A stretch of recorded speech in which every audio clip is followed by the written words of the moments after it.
আমি বিশ্বাসই করতে পারতাম না যে মানুষ এত সুন্দরভাবে মিথ্যে বলতে পারে যদি না আমি এই দুজনকে দেখতাম। ভিডিওটি শেষ পর্যন্ত দেখুন এবং নিজেই বিচার করুন। লীগের কিছু লোকজন শাহবাগ মোড়ে ছিল, একদম ভূত দেখলে যেরকম দৌড় মারে ঠিক আমাকে দেখে ওই একই স্টাইলে দৌড় মারলো। শাহবাগ মোড় দখল করলাম, আন্দোলনটা আবার বেগমান হয়ে গেল। তারেক রহমান সাহেবের সাথে প্রতিদিনই কথা হতো। ওনার কাছে রাত্রে জিজ্ঞেস করলাম যে স্যার, উনি আমার কাছে জিজ্ঞেস করলো তোমার এখন শরীরের কি অবস্থা।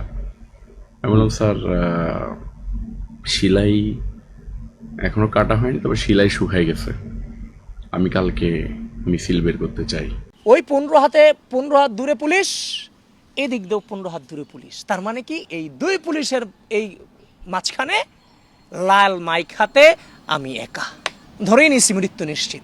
কারণ এই জায়গা থেকে আর বাঁচার কোনো সুযোগ কিন্তু নাই। আবার আমার হাতে মাইক আছে, এখন আল্লাহর নাম নিয়া চোখ বুঝা এদের সামনে দিয়ে দৌড় দিয়ে আবার মেডিকেলের গেটের দিক গিয়াম। কিন্তু যাওয়ার আগে একটা ডাস্টবিন ছিল, ডাস্টবিনে লাল মাইকটা আমি ফেলে দিছি। এখন ঢাকা মেডিকেলের ভিতরে যখন ঢুকছি, ঢুকে দিয়ে কি ওইখানে পুলিশ ডিরেক্ট নতুন বিল্ডিং এর ভিতরে টিয়ার গ্যাস মারতেছে, এদিকেও পুলিশ এদিকেও পুলিশ। এখন কি হবে?